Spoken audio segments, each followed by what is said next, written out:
கர்த்தருடைய பரிசுத்த நாமத்திற்கு மகிமை உண்டாவதாக. ஜெபம் ஜெபம். மத்தேயு எழுதின சுவிசேஷம் 6ஆம் அதிகாரம். மத்தேயு எழுதின சுவிசேஷம் 6ஆம் அதிகாரம் 5ஆம் வசனத்திலிருந்து சில பகுதியை நான் உங்களுக்கு வாசிக்கிறேன். அன்றியும் நீ ஜெபம் பண்ணும்போது மாயக்காரரை போல் இருக்க வேண்டாம். மனுஷர் காணும்படியாக அவர்கள் ஜெப ஆலயங்களிலும் வீதிகளின் சந்திகளிலும் நின்று ஜெபம் பண்ண விரும்புகிறார்கள். அவர்கள் தங்கள் பலனை அடைந்து தேர்ந்ததென்று மெய்யாகவே உங்களுக்கு சொல்கிறேன். நீயோ ஜெபம் பண்ணும்போது உன் அறை வீட்டுக்குள் பிரவேசித்து உன் கதவை பூட்டிக் கொண்டு அந்தரங்கத்தில் இருக்கிற உன் பிதாவை நோக்கி ஜெபம் பண்ணு. அப்பொழுது அந்தரங்கத்தில் பார்க்கிற உன் பிதா வெளிரங்கமாய் உனக்கு பலனளிப்பாய். அன்றியும் நீங்கள் ஜெபம் பண்ணும் போது அஞ்ஞானிகளைப் போல வீண் வார்த்தைகளை அளப்பாதையுங்கள். அவர்கள் அதிக வசப்பினால் தங்கள் ஜெபம் கேட்கப்படும் என்று நினைக்கிறார்கள். அவர்களைப் போல நீங்கள் செய்யாதிருங்கள். உங்கள் பிதாவை நோக்கி வேண்டிக் கொள்வதற்கு முன்னமே உங்களுக்கு இன்னது தேவை என்று அவர் அறிந்திருக்கிறார். பிரியமானவர்களே, இந்த வேத பகுதியை நாம் வாசித்து பார்க்கிற பொழுது நமக்கு ஒரு தெளிவு கிடைக்கிறது. ஜெபம் எப்படி பண்ண வேண்டும்? ஜெபத்திலே மாய்மாலமான ஜெபம், மாயமற்ற ஜெபம் இருக்கிறது. எப்படி அப்போஸ்தலனாகிய பவுல் இந்த தீமோத்தேயுவுக்கு சொல்கிற பொழுது உன் மாயமற்ற விசுவாசம், நீ கண்ணீரோடு ஜெபிக்கிற ஜெபம் என்று சொல்வார். அப்ப மாயமான விசுவாசம் இருக்கிறது, மாயமற்ற விசுவாசம் இருக்கிறது. ஜெபிப்பதிலும் மாயமான ஜெபமும் இருக்கிறது, மாயமற்ற ஜெபமும் இருக்கிறது. அப்ப மாயக்காரரை போல அன்னைக்கு சந்தைகளிலும் வீதிகளிலும் தங்கள் வஸ்திரங்களினுடைய நாடா காப்புகளை அகலமாக்கி கொண்டு அவர்கள் சந்த வெளிகளிலே அவர்கள் ஜெபம் பண்ணினார்கள். இப்படி அவர்கள் ஜெபம் பண்ணி தங்கள் ஜெபம், நாங்கள் உங்களுக்காக ஜெபிக்கிறோம், உங்களுடைய ஜெபம் இந்த போட்டிலே நான் கையை வைக்கிறேன், இந்த ஸ்பாட்டிலே நீ மீனை இயேசு கிறிஸ்து சொன்னது போல அந்த வார்த்தையும் சொல்லிக் கொள்வார்கள். உங்களுக்கு மீன் அப்படியே வரும் என்று சொல்வார்கள். இப்படி ஒரு கடைக்கு போனால் கடையிலே இன்று முதல் உங்களுக்கு வியாபாரம் கொட்டும் என்று சொல்வார்கள். இவன் எந்தெந்த பெட்டிக்குள்ளையெல்லாம் கையை விடுகிறான், அங்கே தேழு தான் அவனை கொட்டும். இப்படி பிறகு விவசாயிகளுக்கு கூட்டம், வியாபாரிகளுக்கு கூட்டம், அவர்களுக்கு கூட்டம், இவர்களுக்கு கூட்டம் என்ற ஒரு கூட்டத்தை ஏற்படுத்தி அதிலே தங்களுக்கு எந்த அளவுக்கு சிக்கும் என்று பார்க்கக்கூடிய ஊழியக்காரர்கள் மாயக்காரர்களை போல இருக்கிறார்கள். இந்த உலகத்தில் வைக்கிறார்கள் அல்லவா, விவசாய அணி, வியாபாரிகளுடைய அணி, குண்டக்கமாக்கா அணி, அந்த அணி இந்த அணின்னு சொல்லி அரசியல் தலைவர்கள் வைக்கிறார்கள் அல்லவா, அதுபோல இவர்கள் வைத்துக் கொள்கிறார்கள். அந்த கூட்டத்திற்கு போயிட்டு வந்து விட்டால் நமக்கு எல்லாம் நல்லா இருக்கும். நேற்று வாங்கிட்டு வந்த சீனி உடனே விலை ஏறிடுச்சு, நான் 1000 ரூபாய்க்கு வாங்கினேன், 10,000 ரூபாய் வித்துருச்சு, 9,000 ரூபாய் வித்துருச்சு. அந்த பிரசிங் பண்ண அந்த பிரசிங்காரனை புறா அப்படின்னு சொல்லி அவன் தலைதிரிக்க ஓடினாலும் அவன் போய் பிடிச்சி இந்தாங்க உங்களுக்கு 2,000 ரூபா அப்படின்னு அவன் இன்னொரு தீர்க்க தரிசனத்தையும் சொல்லி விட்டுருவான். இப்போ உங்களுக்கு புரிகிறதா?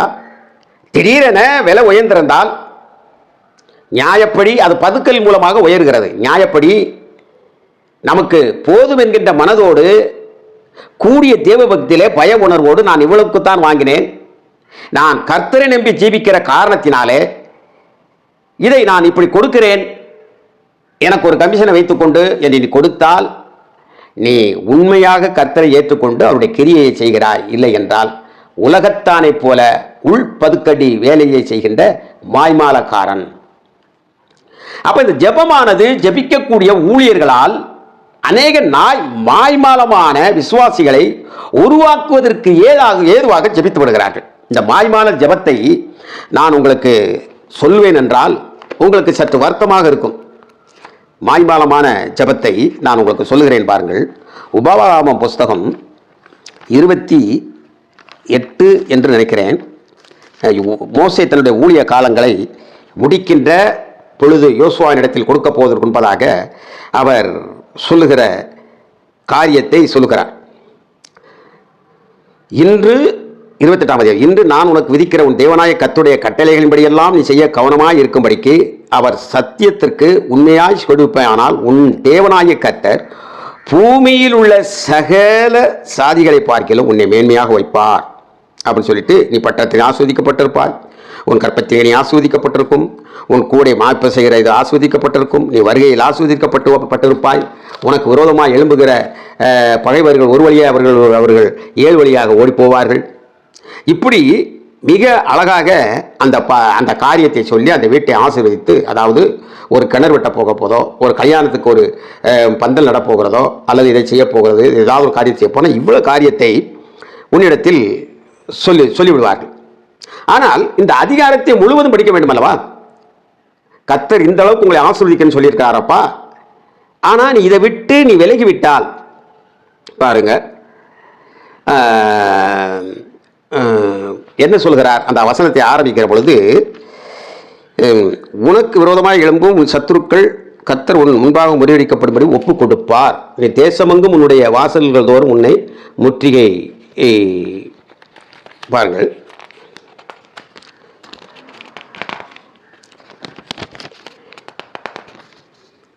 பாருங்கள்,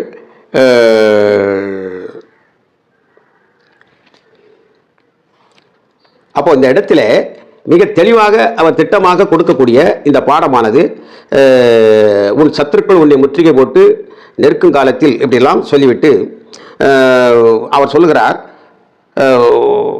நீ அதாவது இந்த நியாயப்பிரமாண புஸ்தகத்தில் எழுதியிராத எல்லா பிணிகளையும் வாதைகளையும் நீ அழியும்பளவும் கற்று கொடுப்ப. எதனால அவர் சொல்றார் அப்படின்னா, நான் உனக்கு விதித்து இருக்கக்கூடிய இந்த கற்பனையின்படி நடவாத பட்சத்தில், அல்லது தேவன் உனக்கு செல்வத்தை கொடுக்கின்றபடினால் செல்வ பெருக்கிலே நீ உயர்ந்து உச்சாணிக்கு போகின்ற பொழுது ஏழை எளியவர்கள், திக்கற்றவர்கள், வக்கற்றவர்கள், வயிற்றுக்கஞ்சிக்கு வழி இல்லாமல் இருக்கக்கூடிய நபர்களை நீ இழிவாக பார்த்து அவர்களுக்கு விரோதமாக செயல்படுவாயானால்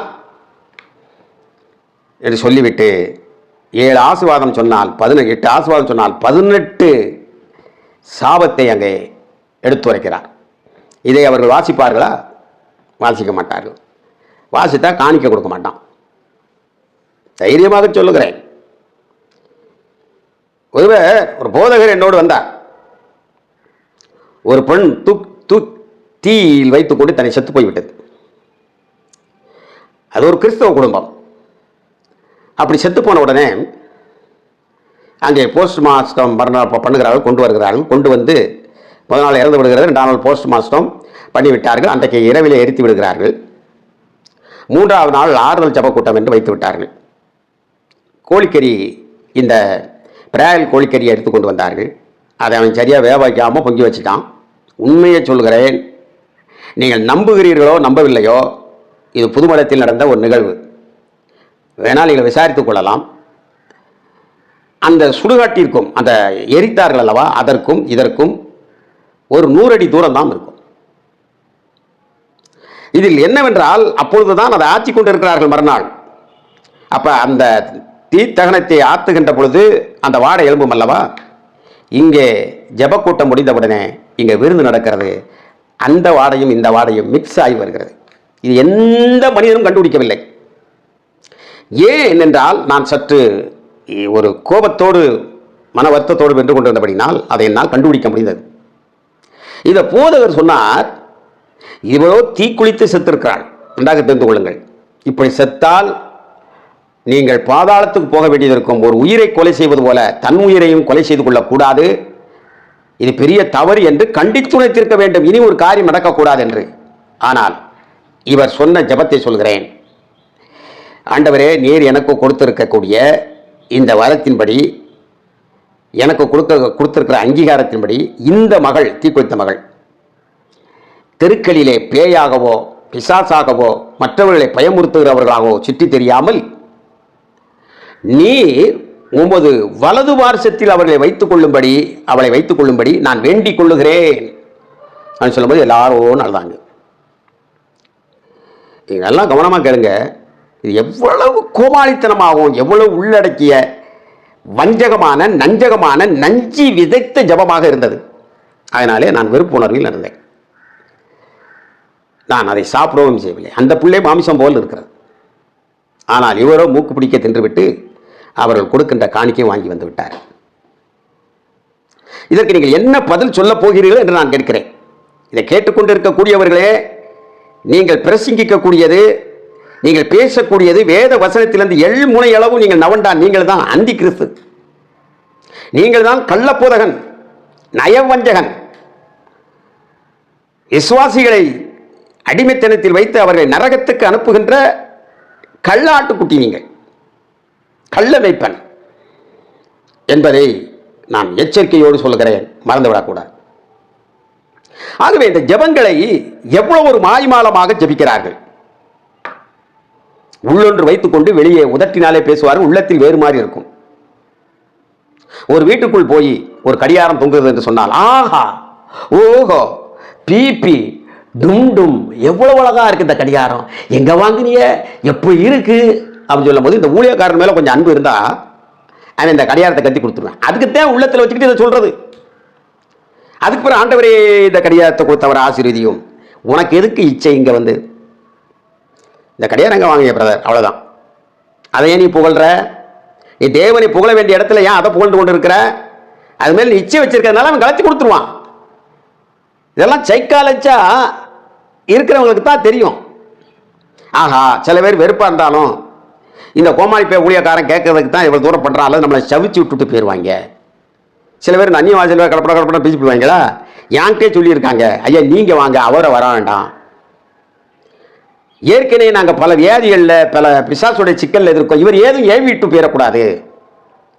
அப்ப நீங்க நல்லா பாருங்க, எந்த அளவிற்கு இன்றைக்கு ஊழியக்காரருடைய ஜெபமானது இவ்வளவு குறுகி விட்டது, மோசமான நிலைக்கு வந்து இவ்வுலகத்துக்குரியதுக்காக ஜெபிக் கொள்கிறார்கள். கர்த்தர் சொல்கிறார், எந்த ஒரு உங்க ஜெப குறிப்பை கொடுங்க, உங்க ஜெப குறிப்பை கொடுங்க, உங்க ஜெப குறிப்பை கொடுங்க, எதுக்கு எதுக்கு எதுக்கு அப்படின்னு மார்வல் அடிச்ச மாதிரி வாங்கிட்டு அப்படியே குப்பையில ஓட்டுருவாயா. மந்திரி போய்கிட்டே இருக்கும்போது இவன் பிஏ என்ன செய்வார்னா மனுக்கள் வாங்கிக்கிட்டே வருவான், வாங்கி கொண்டு அந்த ஆள குப்பையில ஓட்டு போயிடுவாங்க. ஆக இந்த இடத்துல குப்பையில போடக்கூடிய ஒரு மனுவை போல வீட்டில் போய் கையை வச்சு ஜோம் பண்றோம், காதை வச்சு ஜோம். ஏன் நீ கையை வச்சு ஜோம் பண்ணா இவ்வளவு கூட்டத்தையும் பார்த்து கையை நீட்டி ஜோம் பண்ணிட்டு போக வேண்டியதானே? அப்புறம் எதுக்கு அந்த எழுத்த கேட்கிற? எவ்வளவெல்லாம் பித்தலாட்டம் பேடித்தனம் பண்ணி கொண்டு இருக்கிறார்கள். கிறிஸ்தவம் ஏன் சபையில் வளர்ச்சி அடையவில்லை, உலகத்திற்குள் விரிந்து போகவில்லை என்றால் இப்படிப்பட்ட பிரசங்கியார்கள் கிபி 300 ஆரம்பித்து அவருடைய அகம்பாவமான சிந்தனையினாலே இந்த அடிக்கப்பட்டு போய்விட்டது சபைகளுடைய மேன்மை. ஆனாலும் கர்த்தர் நிச்சயமாகவே இதற்கு ஒரு பலன் கொடுப்பார். அதை சொல்லுகிறார், நீங்கள் அறை வீட்டை பூட்டிக் கொண்டு உங்களுக்காக அந்த அறை வீட்டை பூட்டிட்டு ஜெபிக்கிறவன் வந்து பார்த்தீங்கன்னா எல்லாருக்கும் பரவாமல் அலண்டு உருண்டு ஜெபம் பண்ணுவான். ஆகவே நம்முடைய ஜெபம் நம்முடைய இருதயத்தின் ஆழத்தில் அந்தரங்கத்திலிருந்து தேவனை நோக்கி பார்க்கட்டும். அந்த ஜெபம் மகிமையாக இருக்கும். ஜெபமே ஜெயம் ஜெயம்.